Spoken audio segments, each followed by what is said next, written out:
Radhe Krishna everyone. आज बात करते हैं सूर्य ग्रह जब द्वितीय भाव में सेकंड हाउस में धनु राशि के अंदर होंगे वृश्चिक लग्न की कुंडली में तो किस प्रकार से फल प्रदान करेंगे। धनु राशि एक अग्नि तत्व राशि है, एक द्विस्वभाव राशि है। सूर्य भी अग्नि तत्व ग्रह है। सूर्य धनु राशि के अंदर एक बहुत ज़्यादा हाई सेल्फ रिस्पेक्ट प्राइड ये देता है। सेकंड हाउस कुटुंब का है, वाणी का है। ये जो है जो भोजन करते हैं, किस प्रकार का भोजन पसंद पसंद करते हैं उसका है। और बात करें तो यहाँ से हम देखते हैं धन की स्थिति, वाणी और कुटुंब की स्थिति। तो यहाँ पर सूर्य ग्रह के होने से, एक अग्नि तत्व ग्रह का एक अग्नि तत्व राशि के अंदर होने से सेल्फ प्राइड, सेल्फ को लेकर बहुत ज़्यादा यहाँ पर रिस्पेक्ट और अपने आत्मसम्मान को लेकर कॉन्शियस देखा जा सकता है। वहीं बात करें तो एक ईश्वर भक्त होते हैं, डिवोटी होते हैं। काल पुरुष की कुंडली में जो धनु राशि है वो नवम भाव में आती है। नवम भाव जो है वो आध्यात्मिक यात्रा, आध्यात्मिकता और हायर एजुकेशन, हायर नॉलेज लेना, इन सब का है। तो स्वाभाविक रूप से यहाँ पर हम एक ईश्वर के भक्त या ईश्वर को मानने वाले आस्तिक और प्रॉस्परस होते हैं लोग, ऐसे समृद्धिशाली होते हैं। क्योंकि धन का भाव है, धन के भाव के अंदर सूर्य ग्रह है तो निश्चित ही रूप से कुटुंब जो है वो उस कुटुंब के अंदर जो है प्रॉस्पेरिटी होती है। और ये अपने भाग्य से कुटुंब में जन्म लेते हैं ऐसा कहते हैं। और पितृपक्ष जो पिता के साइड जो फैमिली है, पैटर्नल फैमिली, वो काफ़ी हद तक जो है बहुत ज़्यादा उनके पास धन होता है, उनका धन भी उन्हें प्राप्त होता है। और ऐसा कह सकते हैं चाहे फीमेल हो या मेल, फीमेल हो तो उनको अपने पिता से बहुत ज़्यादा जो है धन मिलता है, स्वाभाविक रूप से मिलता है, इस तरह से कह सकते हैं। तो यहाँ पर यदि हम देखें तो उन्हें राज्य से भी सम्मान मिलता है। व्यवसाय यदि करें तो उसमें भी लाभ प्राप्त होता है। 10th लॉर्ड है ना यहाँ पर सूर्य का, सूर्य की जो राशि है सिंह, वो 10th हाउस में आ रही है। 10th हाउस के लॉर्ड होकर के ये सेकंड में है। तो यहाँ से देखें इस तरह से 10th लॉर्ड के स्वामी होकर के सेकंड हाउस में बैठने से भी कह सकते हैं कि बहुत ज़्यादा प्लेंटी ऑफ वेल्थ हो सकती है। बहुत ज़्यादा अपने कर्म से भी बहुत धन प्राप्त किया हो और पैतृक धन भी मिला हो, ऐसा कह सकते हैं। यहाँ पर जो है एक फैमिली जो चली आ रही है, प्रथा कहेंगे या एक तरह से जो कार्य व्यवसाय जो भी फैमिली से पुरखों से चला आ रहा है, वो काफ़ी चीज़ें निभाते हुए देखे जा सकते हैं। कल्चर हो, संस्कार हो, व्यवसाय हो, या ऐसी कोई चीज़ ज़रूर होगी जो कि बहुत परिवार में चली आ रही है और वो भी निभाते हैं ऐसे लोग, ऐसा देखा जा सकता है। वहीं यदि हम बात करें और तो यहाँ पर 7वीं दृष्टि से ये मिथुन राशि, बुध की राशि को देख रहे हैं। जहाँ बैठे हैं वो ग्रह भी, गुरु ग्रह जिनकी राशि है वो भी मित्र हैं। और जिस राशि को देख रहे हैं, मिथुन राशि बुध की राशि है, वो भी एक मित्र राशि है या मित्र ग्रह की राशि है। तो ओवरऑल यहाँ पर पॉजिटिव रिजल्ट देख सकते हैं। यहाँ पर बहुत मैटर करता है कि धनु राशि के जो लॉर्ड हैं गुरु ग्रह, वो किस राशि में है और उनकी स्थिति क्या है कुंडली में। गुरु ग्रह अच्छे होंगे, उनका प्लेसमेंट अच्छा होगा तो नेटिव हाई नॉलेजेबल होगा। करियर भी ऐसा चूज़ करेगा जहाँ वो अपनी नॉलेज को बढ़ा सके और विद्वान, गुणवान, ऐसा कह सकते हैं। काउंसलिंग का सेक्टर है, कोई प्रीचर है या कोई ज्ञान देते हो, टीचर है, प्रिंसिपल है, इंस्टीट्यूट में हायर एजुकेशन सेक्टर में हो। वहीं पे अगर देखें तो बहुत ज़्यादा हाई सेल्फ प्राइड होती है। और गुरु भी अच्छा बैठा हो तो भी अहंकार थोड़ा अत्यधिक देख सकते हैं कि अपने आप को लेकर, अपने ज्ञान को लेकर अहंकार है, ऐसा देखा जा सकता है। या फिर अपनी जो पिता के जो जिस कुटुंब से वो आते हैं उसको लेकर के उन्हें एक तरह का अहंकार है, ऐसा कह सकते हैं। वहीं यदि गुरु की प्लेसमेंट अच्छी नहीं है, अन्य ग्रहों के साथ है, गुरु जैसे राहु के साथ है, फिर भी कहेंगे ये बैड नहीं होगा इतना। फिर भी ये एक तरह से सिर्फ हाई सेल्फ प्राइड लेकर के ये रहेंगे, चाहे नॉलेज हो या ना हो, लेकिन एक अपना बहुत ज़्यादा सेल्फ को, अपने आप को प्राइड रहेंगे और आत्मसम्मान और रेस्पेक्ट की चाह रखेंगे और क्यूरियस होंगे, अपने कॉन्शियस होंगे अपने रेस्पेक्ट को लेकर के, ऐसा कह सकते हैं। वरना ओवरऑल ये करियर, सूर्य से हम करियर भी देखते हैं, सूर्य से पिता देखते हैं, सूर्य से करियर देखते हैं, सूर्य से जो है वो आत्मसम्मान, मान सम्मान, सरकार, गवर्नमेंट, जो राजा के समान पहले कहा कहते थे, वो सब देखा जाता है। यहाँ पर सूर्य ये नेटिव को बहुत ज़्यादा हाई पोजीशन पर जाने के लिए एक तरह से मोटिवेशन मिलता है, या उन्हें हमेशा उनके अंदर रहता है।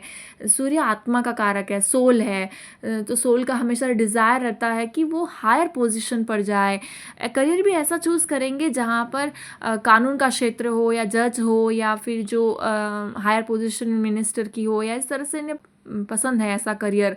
वहीं गुरु ग्रह है तो मोस्ट प्रोबेबली प्रिंसिपल या एजुकेशन सेक्टर से जुड़े हो, या एजुकेशन में कहीं हायर पोजीशन पर हो, ऐसा कह सकते हैं। वहीं यदि हम और बात करें तो अष्टम भाव में इनकी 7वीं दृष्टि पड़ने से कोई ग्रह बैठे हो तो मैटर करता है, वरना ओवरऑल अष्टम भाव जो हिडन का चीज़ों का भाव है तो वहाँ की तरफ उजागर होता है, या उनका इंटरेस्ट रहता है कि जो छुपी हुई चीज़ें हैं उन्हें जानने की।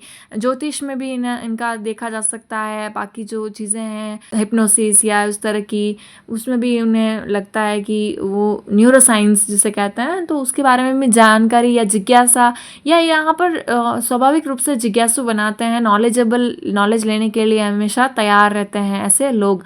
और अगर देखें तो ओवरऑल यहाँ पर खूब इनके पास धन की स्थिति अच्छी होती है। कलेक्टिव धन कितना है, जमा धन कितना है, वो मैटर करता है। बाकी ओवरऑल यहाँ पर एक अच्छा पोजीशन है। नक्षत्रों की बात कर लेते हैं। सूर्य यहाँ पर 3 नक्षत्रों में हो सकते हैं। मूला नक्षत्र में हो सकते हैं, पूर्वाषाढ़ा नक्षत्र, या फिर उत्तराषाढ़ा नक्षत्र के प्रथम चरण में हो सकते हैं। जब हम मूला नक्षत्र की बात करते हैं तो सूर्य केतु का नक्षत्र होता है। मूला तो सूर्य केतु के नक्षत्र में है। सूर्य केतु के नक्षत्र में होने पर कई बार ऐसे कार्मिक बॉन्डेजेस देते हैं। जीवन में कर्मों का बंधन देखा जा सकता है, और कर्मों के बंधन को पूरा करने के लिए जन्म लिया हो। और वहीं बात करें तो करियर में ब्रेक्स देख सकते हैं ऐसे लोगों के। काफ़ी ब्रेक्स होते हो करियर में, काफ़ी जीवन परिवर्तनशील रहा हो, पिता का जीवन भी परिवर्तनशील रहा हो, ट्रांसफॉर्मेशन देख सकते हैं लाइफ में। वहीं ऐसा करियर चुनते हैं जहाँ पर डीप में जाकर रिसर्च करना पड़े। वहीं ऐसा करियर चुनते हैं जहाँ डीप में जाकर रिसर्च करना पड़े, क्योंकि मूला नक्षत्र मूला यानी जड़, रूट, तो रूट में तक जाने का एक यहाँ पर एक्साइटमेंट रहता है, या एक इनोवेशन माइंडसेट रहता है। कोई ऑलरेडी रिसर्च की हुई चीज़ है, कोई ऑलरेडी चीज़ है, उसको और जोड़कर और नई चीज़ जोड़कर इनोवेट करना। टेक्निकल क्षेत्र में भी देख सकते हैं, इंजीनियरिंग या फिर कोई भी इनोवेटिव फील्ड जो होती है उसमें भी इन लोगों को देखा जा सकता है। केतु ग्रह के नक्षत्र में सूर्य ओवरऑल अच्छा ही रिजल्ट प्रदान करते हैं। ऑकल्ट ज्योतिष से संबंधित चीज़ें में भी इंटरेस्ट हो सकता है। और वहीं बात करें तो ओवरऑल ये एक पॉजिटिव नक्षत्र का प्लेसमेंट ही है। ज़्यादा थोड़ा ब्रेक्स है करियर में, या ट्रांसफॉर्मेशन है, ये कार्मिक बॉन्डेजेस है तो इस कारण से है। वहीं अगर हम बात करें पूर्वाषाढ़ा नक्षत्र के बारे में, तो पूर्वाषाढ़ा नक्षत्र जो है वो शुक्र का नक्षत्र है। शुक्र के नक्षत्र में जब सूर्य होते हैं तो यहाँ पर एक सूर्य ऑलरेडी एक राजा के समान, यानी कि राजसिक ग्रह कह सकते हैं इस तरह से। तो यहाँ पर शुक्र भी राजसिक मटेरियलिस्टिक लाइफस्टाइल को, उन सब चीज़ों को रिलेट करता है। तो यहाँ पर एक तरह से नेटिव का एक्सप्रेशन होता है, या इस तरह से दिखाना होता है कि वो एक बहुत ही हाई लाइफ स्टाइल है उनकी, इस तरह से कह सकते हैं। अपने करियर में हैप्पी होते हैं, सेटिस्फाई होते हैं, क्रिएटिव फील्ड्स को चुनना पसंद करते हैं करियर में, जहाँ पर वो अपनी क्रिएटिविटी को दिखा सके। डिज़ाइनिंग या फिर कोई भी कला, आर्ट या कुछ भी डिज़ाइन करना हो, या कोई हायर अच्छा पोजीशन में करियर हो जिसमें कि क्रिएटिविटी शामिल हो, वो उन्हें अच्छा लगता है। अगर हम देखें तो ये शुक्र के नक्षत्र में सूर्य का होना वेल्थ को भी डिफाइन करता है। वेल्थ पिता से मिली हो, गर्ल हो तो भी पिता से बहुत ज़्यादा धन मिला हो, और सन हो तो भी नेचुरल रूप से जिस तरह से है, बिजनेस है जो उसको उन्होंने चलाया हो। गर्ल हो या बॉय जो भी हैं, उनके अपने पिता के जो हैं बिजनेस को चलाया हो, ऐसा कह सकते हैं। सूर्य पिता का कारक है तो बहुत ज़्यादा यहाँ पर देखा जा सकता है कि ये इंस्पायर्ड है। कुटुंब में थोड़ा सा जो है कह सकते हैं कि बहुत ज़्यादा डोमिनेशन है, और आत्मसम्मान को लेकर या प्राइड को लेकर बहुत ज़्यादा रह सकता है। ऑनर को लेकर मान सम्मान की हानि नहीं होनी चाहिए, ये सारी चीज़ें बहुत देखी जा सकती है। धनु राशि एक अग्नि तत्व है और सूर्य एक अग्नि तत्व ग्रह है। शुक्र जो है जल तत्व ग्रह है, और प्रेम विलासिता, इससे मटेरियलिस्टिक लाइफस्टाइल से जुड़ा ग्रह है। तो इस तरह से देखें तो इन नक्षत्र में ओवरऑल यहाँ पर भी एक अच्छा ही रिजल्ट मिलेगा। वहीं यदि हम बात करें उत्तराषाढ़ा नक्षत्र की, तो उत्तराषाढ़ा नक्षत्र के प्रथम चरण में ही यहाँ पर धनु राशि के अंतर्गत आता है प्रथम चरण, तो यहाँ पर फर्स्ट चरण में होंगे। प्रथम चरण जो है वो इतना इम्पॉर्टेंट इसलिए होता है क्योंकि यहाँ पर ये वर्गोत्तम सूर्य हो जाएगा, क्योंकि नवमांश में भी जाकर के ये धनु राशि में ही जा रहे हैं सूर्य। तो सूर्य जब नवमांश कुंडली में भी धनु राशि में जाएंगे तो ये अपना प्रभाव जो है वो रहेगा, यानी उम्र होने के बाद काफ़ी 30s क्रॉस करने के बाद भी कुछ बदलेगा नहीं। इस तरह से देखें तो इन्हें ये स्वाभाविक रूप से ये जो ट्रेट्स मैंने बताए हैं वो काफ़ी स्ट्रांगली रहेंगे। यहाँ पर ये बहुत ज़्यादा करियर को लेकर, उत्तराषाढ़ा नक्षत्र सूर्य का ही नक्षत्र होता है, सूर्य अपने ही नक्षत्र में है और धनु राशि में है, नवमांश में भी फिर धनु राशि में है। तो यहाँ पर ये करियर को लेकर बहुत ज़्यादा कॉन्शियस होते हैं, करियर ड्राइवन पर्सन होते हैं, हमेशा करियर को लेकर एक स्ट्रॉन्ग करियर बनाने के लिए लेकर तत्पर रहते हैं। यहाँ पर ये हायर पोजीशन पर जाने के लिए, हायर एजुकेशन को अचीव करने के लिए कॉन्शियस होते हैं और अपने सेल्फ रिस्पेक्ट को हमेशा ऊपर रखते हैं, आत्मसम्मान को ऊपर रखते हैं, आत्मसम्मान से समझौता नहीं करते हैं कभी। और वहीं देखें तो यहाँ पर ये अपने सेल्फ प्राइड और कुटुंब में भी ऐसे ही ऑनर को लेकर अपने उसके देखा जा सकता है। अगर कोई वर्क स्टार्ट करते हैं ये तो एंड करने तक उसे छोड़ते नहीं हैं और एक अच्छे दृढ़ निश्चय के साथ करते हैं। और यहाँ पर देख सकते हैं कि जुनून होता है कार्य को कंप्लीट करने के प्रति, और शिक्षा, कानून या जिस तरह से देखा जाए तो ज्ञान के नॉलेजेबल सेक्टर में इनको देखा जा सकता है। वहीं अगर हम देखें तो ये एक बहुत अच्छा प्लेसमेंट है यहाँ पर धनु राशि में सूर्य का होना, अग्नि तत्व प्रधान राशि में है।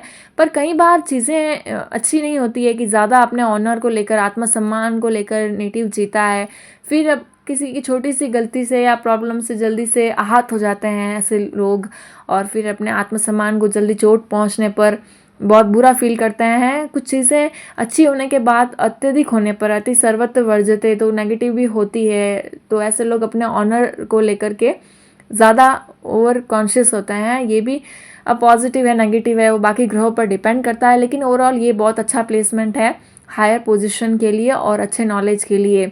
तो आज हमने बात की सूर्य वृश्चिक लगन में सेकंड हाउस धनु राशि में कैसा फल प्रदान करते हैं। अगर आपने इसे रिलेट किया है तो लाइक, शेयर, सब्सक्राइब करिएगा। राधे राधे।